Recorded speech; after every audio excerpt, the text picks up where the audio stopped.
Donald Trump has opened a new front, not against Iran, but a key NATO ally. In a sharp public message, the US president accused France of sabotaging American military operations at a critical turning point in the war. The country of France wouldn't let planes headed to Israel, loaded up with military supplies, fly over French territory. France has been very unhelpful with respect to the butcher of Iran, who has been successfully eliminated. The USA will remember. President DJT. Paris isn't just delaying, they're obstructing. By denying overflight access, France has effectively severed a vital logistical corridor to Israel. This is a calculated signal. France refuses to be drafted into an expanding regional war.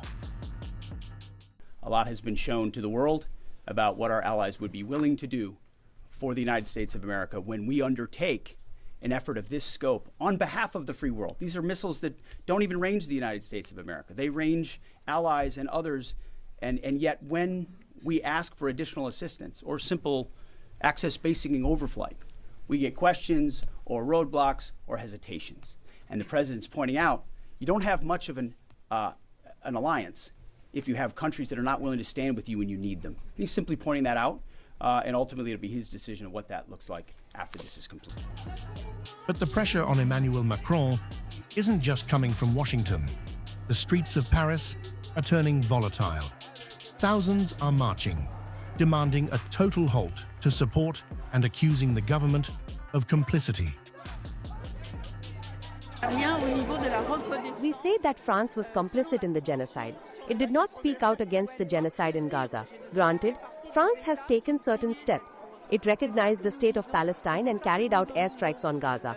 But it has done nothing regarding the Genocide Convention, under which it is obligated to prevent genocide.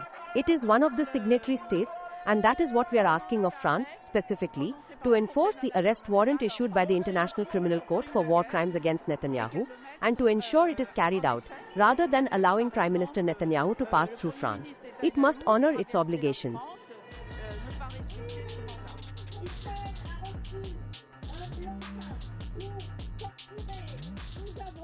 We are ashamed of this international community, devoid of any humanity. What kind of moral values are we teaching our children for the future, with governments complicit in the genocidal regime, led by a war criminal, convicted by the International Court of Justice, who continues to wage his war of expansion, his war for a greater Israel, to this day?